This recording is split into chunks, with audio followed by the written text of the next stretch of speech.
just clamping. Alright, so I gotta re-glue that black in there.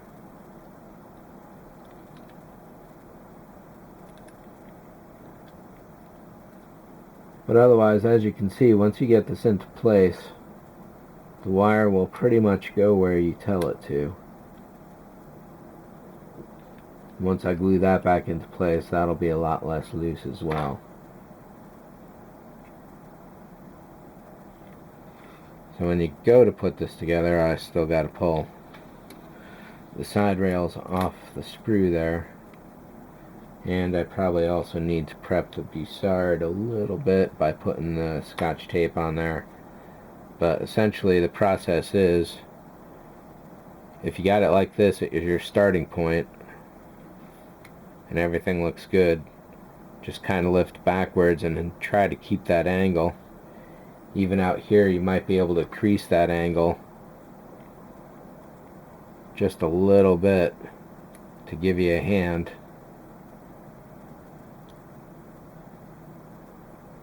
For when it does go into final position there.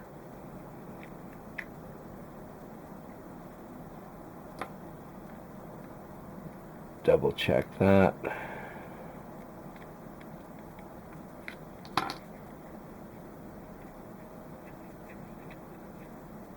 So there. Don't go beyond that and you'll be able to get a really good position. Drop this into place, having sanded off the top ridge, the alignment ridge that goes in there, and getting these two in nice and balanced is always the trick, really.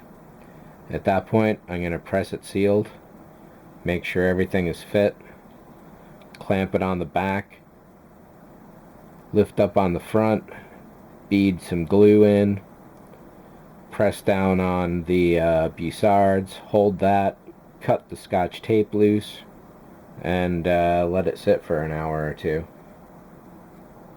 I think that should give some pretty good assurance that it'll hold together really nice. So we'll put that aside. I've got to cut this loose. Scotch tape, and that is that.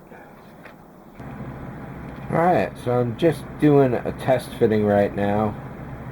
Nothing's done yet.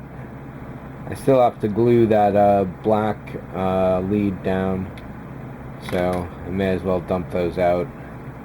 But it looks like it's going to work really well. I've got the bussard all taped off in double-sided tape, and got to bring a little light to the situation. It really hasn't wanted to stick too well. But if I can at least get it tamped down.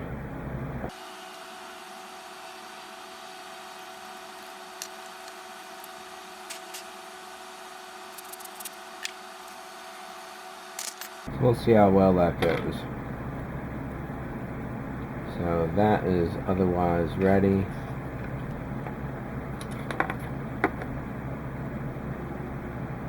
Double check those wires are flat.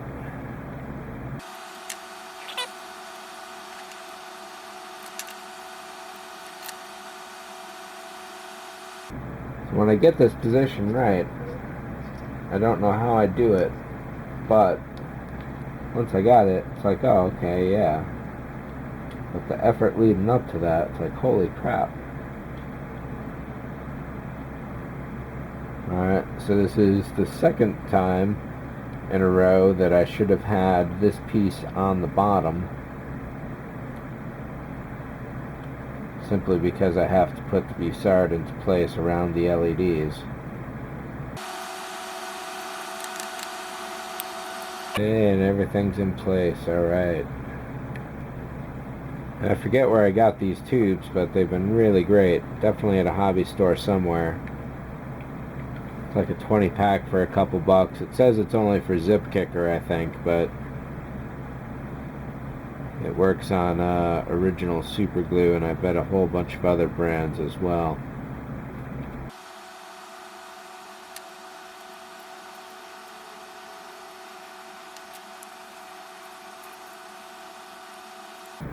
There we go.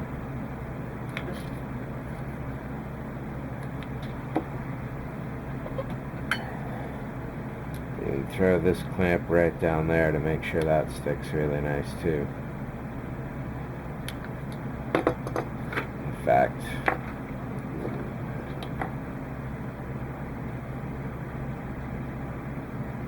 let's see if a little glue will help.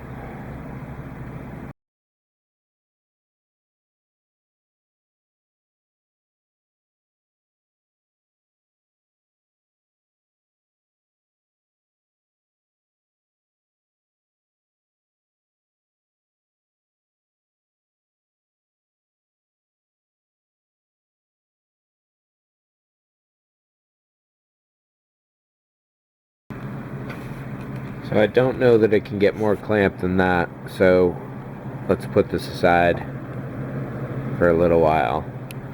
That is all set, ready for paint. I really want to do a real quick test fit, but that can wait a few minutes. I may be able to attach that piece to this piece now because I don't need to test fit that anymore.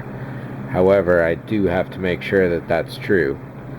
Once this is attached, it's going to be powering a 2 or 3 segments of LED tape on the back there to help light up the bottom, which I noticed there's some dead spots in because there are no LEDs pointing that way. These LEDs here fill out the top of the deflector dish fairly well, and once this is glued into place, this is really going to be handy. I don't want to do it right now simply because I've got work to do drilling this, and I'd rather have it simple and not relatively a flat piece on the table rather than having that glued to the underneath of it.